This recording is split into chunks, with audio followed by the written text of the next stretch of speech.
এজন্য বিশ্বনবী বললেন আল কবর রাউদাতুম মিন রিয়াদিল জান্নাহ আও হুফরাতুম মিন হুফারিন নার। কবর হলো কারো জন্য জান্নাতের বাগান, কারো জন্য জাহান্নামের গর্ত। আমরা বলি আল্লাহ আমাদের কবরটারে জান্নাতের বাগান বানাও, আরো জোরে পড়েন আমিন। আবার বিশ্বনবী বললেন ইন্নাল কবরা আউয়াল মানজিল মিন মানাজিলিল আখিরাহ। কবর হলো আখিরাতের মঞ্জিলগুলোর প্রথম মঞ্জিল। আখিরাতে একটার পরে একটা অনেকগুলো স্টেশন আপনাকে পার হতে হবে। প্রথম স্টেশনটার নাম হলো কবর। প্রথম স্টেশনের নাম কি? এই কবর নামক স্টেশনে যদি আপনি মাফ পেয়ে যান, সামনের সব স্টেশনগুলোতে মাফের ব্যবস্থা করবে কে? আল্লাহ। আর কবর নামক স্টেশনে যদি ধরা খেয়ে যান, আপনার মায়ের আছে না নাই? লাশটাকে যখন রাখা হয়, লাশটা চিনে কে আমারে রাখলো, কে আমাকে ধৌত করলো, কে আমারে কাফন পড়ালো। এজন্য কবরের আযাব থেকে বিশ্বনবী পানাহ চেয়েছেন। বিশ্বনবী বলেছেন আল্লাহুম্মা ইন্না নাউযু বিকা মিন আযাবিল কবর। ও আল্লাহ, কবরের আযাব থেকে তুমি আমাদেরকে বাঁচাও। পড়েন আমিন। কবরে মুমিনদেরকে 4টা প্রশ্ন করা হবে, কাফিরদেরকে 3টা প্রশ্ন। চিৎকার করে বলেন মুমিনের প্রশ্ন কয়টা? আর জোরে বলেন। প্রথম প্রশ্ন মার রব্বুক, তোর রবের নাম কি? আমরা কি বলবো? আল্লাহ আমারে রব, এই রবি আমার সব, দমে দমে তনু মনে তারি অনুভব। আল্লাহ আমারে রব, এই রবি আমার সব। পড়েন আমিন।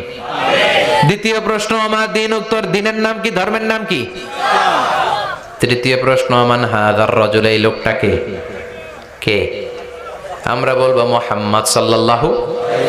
3টা প্রশ্নের উত্তর যখন আপনি কবরে করে দিতে পারবেন, অতিরিক্ত একটা প্রশ্ন ওয়ামা ইলমুক, এই যে 3টা প্রশ্নের উত্তর পাল্লা, কেমন করে উত্তর জানলা? কোত্থেকে শিখেছো? নকল করে আনছো কাফনের কাপড়ে? পরীক্ষার হলে নকল আছে না নাই? হাতে নকল আছে না? পায়ে নকল, মোজার ভিতরে নকল আছে না নাই? মোবাইলে নকল আছে না নাই? নকল থেকে আল্লাহ তুমি বাঁচাও। আরো আস্তে কোন আমিন।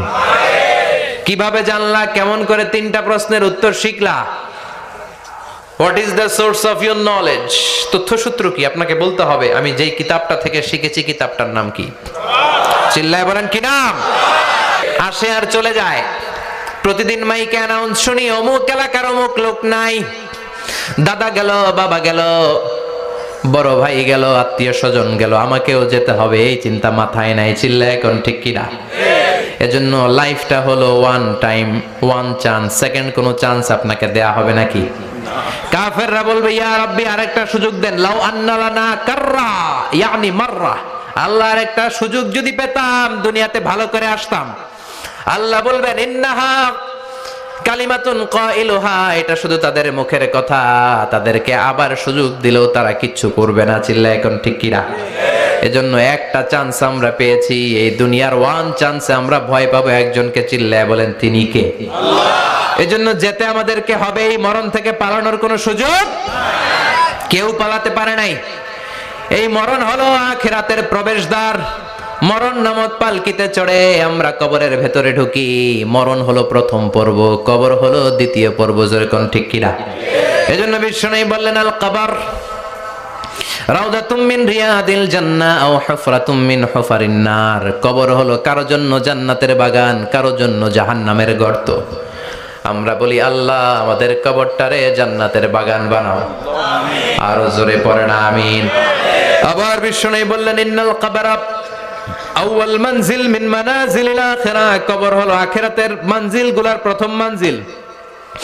আখিরাতে একটার পরে একটা অনেকগুলো স্টেশন আপনাকে পার হতে হবে। প্রথম স্টেশনটার নাম হলো কবর। প্রথম স্টেশনের নাম কি? এই কবর নামক স্টেশনে যদি আপনি মাফ পেয়ে যান, সামনের সব স্টেশনগুলোতে মাফের ব্যবস্থা করবে কে? আল্লাহ। আর কবর নামক স্টেশনে যদি ধরা খেয়ে যান, আপনার মায়ের আছে না নাই? লাশটাকে যখন রাখা হয়, লাশটা চিনে কে আমারে রাখলো, কে আমাকে ধৌত করলো, কে আমারে কাফন পড়ালো। এজন্য বিষ্ণুই বলেছেন মুমূর্ষের সামনে বসে বসে পড়ো লা ইলাহা ইল্লাল্লাহু মুহাম্মাদুর রাসূলুল্লাহ। লাকিনু মাউতাকুম লা ইলাহা ইল্লাল্লাহ। মুমূর্ষের সামনে দাঁড়িয়ে দাঁড়িয়ে পড়ো লা ইলাহা ইল্লাল্লাহ। এই লা ইলাহা হচ্ছে জীবিতদের জন্য কালিমা, আর আমরা মরার পরে এই জিকির করি, ঠিক কি না?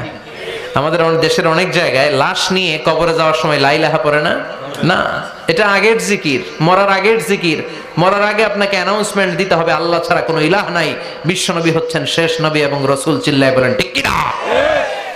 লাশটাকে যখন রেখে দেয়া হয়, বিশ্বনবী যত মানুষকে কবরে রেখেছেন তারপরে দাঁড়িয়েছেন আর বলেছেন ইস্তাগফিরু লিআখিকুম, তোমার ভাইদের জন্য তোমরা দোয়া করো। ফাইন্নাহু আনা ইউসআল, এখনই তাকে কবরে সওয়াল করা হবে। কবরে প্রশ্ন আছে না নাই? কথা বলেন। বিশ্বনবী খাদিজাতুল কুবরা, ওনার প্রথম স্ত্রী খাদিজাতুল কুবরা তাহেরাকে কবরের মধ্যে রেখে দিয়ে কাঁদতে শুরু করলেন, চোখের পানি ছেড়ে অনেক দোয়া করলেন। দোয়া শেষে সব সাহাবারা ঘরে ফিরে যায়, বিশ্বনবী যায় না। সাইয়েদনা আবু বকর বললেন, ও নবী চলেন ঘরে যাই। অনেক তো দোয়া করলেন। বিশ্বনবী বললেন, আবু বকর তুমি যাও, আমি যাব না। এইটা সাধারণ মহিলা না, এটা বিপদের দিনের সঙ্গিনী খাদিজা। মক্কায় যখন আমার কেউ ছিল না, খাদিজা আমারে ভুলে নাই। 3 বছর কাফিররা আমাকে জেলখানায় বন্দি রেখেছে, নাম শিয়াবে আবি তালেবের জেলখানা। আমার স্ত্রী ওই জেলখানার জীবনেও আমারে ছাড়ে নাই, আমার সাথে 3 বছর খাদিজাও জেল খেটেছে। এই একটাই মহিলা, যেই মহিলাকে আল্লাহ আরশের উপর থেকে সালাম দিয়েছে, মহিলাটার নাম খাদিজা। আল্লাহু আকবার। আমার সব সন্তান আল্লাহ খাদিজার পেট থেকে দিয়েছে। ফাতেমাতুজ জোহরা খাদিজার মেয়ে, জাইনাব খাদিজার মেয়ে, উম্মে কুলসুম খাদিজার মেয়ে, রুকাইয়া খাদিজার মেয়ে, আবুল কাসেম বিশ্বনবীর ছেলে খাদিজার ছেলে, আব্দুল্লাহ যাকে তাইয়্যিব এবং তাহের নামে আমরা চিনি, সেও খাদিজার ছেলে। সুবহানাল্লাহ। ও আবু বকর, আমার এই কলিজার টুকরা প্রিয়তমা খাদিজারে রেখে দিয়ে কেমনে বাসায় যায়? তুমি যাও, আমি দাঁড়িয়ে থাকবো। এখনই মুনকার নাকির এসে খাদিজারে প্রশ্ন করবে, আমি দেখবো খাদিজা উত্তর দিতে পারে কিনা। আর প্রশ্নের উত্তর যদি ভুল করে ফেলে, কবরের উপর থেকে আমি নিজে প্রশ্নের উত্তর দিয়ে দেব।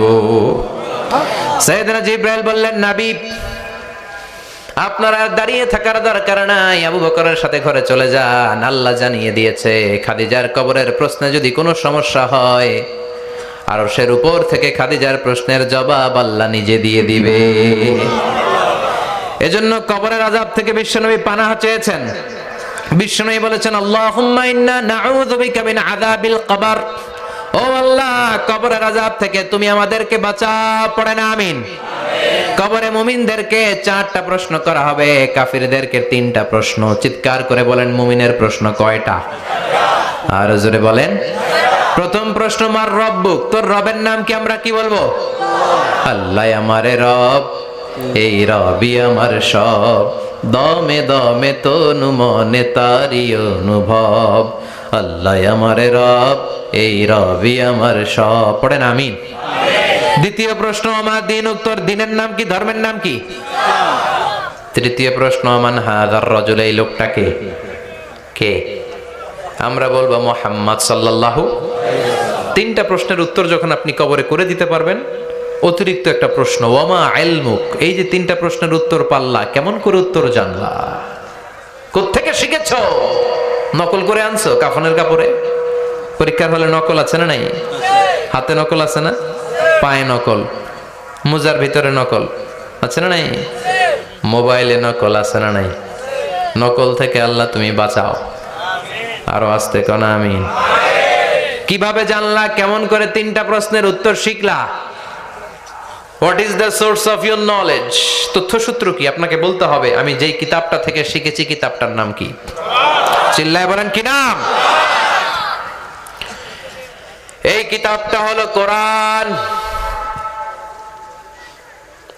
আপনাকে বলতে হবে, কোরআন থেকে আমি শিখেছি, বিশ্বনবীর হাদিস থেকে আমি শিখেছি। 4টা প্রশ্নের উত্তর যখন পারবেন, ফেরেশতারা বলবে, আহলান সাহালান, খোশ আমদেদ, কংগ্রেচুলেশন, বাহ বাহ, তুমি তো চমৎকার পেরেছো। ফায়ুফসাহু লাহু কবরুহু ৭০ যিরাআন, মুমিন বান্দার কবরটা ৭০ হাত লম্বা করে দেয়া হবে। ইফতাহু লাহু বাবুন ইলাল জান্নাহ, জান্নাতের দিকে তার কবর থেকে একটা দরজা বানিয়ে দেয়া হবে। জান্নাতের সুঘ্রাণ ঠান্ডা বাতাস এসে তার কবরের ভিতরে ঢুকতে শুরু করবে। ইউলবাসু লিবাস মিন আহলিল জান্নাহ, জান্নাতীদের পোশাক তার গায়ের মধ্যে পরিয়ে দেয়া হবে। আল্লাহু আকবার। আর বলা হবে, নাম কানাউমিল আরুস, বাসর রাতে বর যেমনি কনেকে নিয়ে ঘুমিয়ে যায়, তুমিও একটা ঘুম দাও। আলহামদুলিল্লাহ পড়ে। মুমিন বান্দা আনন্দের একটা ঘুম দিবে। ইসরাফিলের সিংগার আওয়াজ ছাড়া পৃথিবীর কোনো কিছুই তার এই ঘুম ভাঙতে পারবে না। আল্লাহ আমরাও যেন সেদিন কবর একটা মজার ঘুম দিতে পারি, তুমি তৌফিক দাও। জোরে পড়েন আমিন।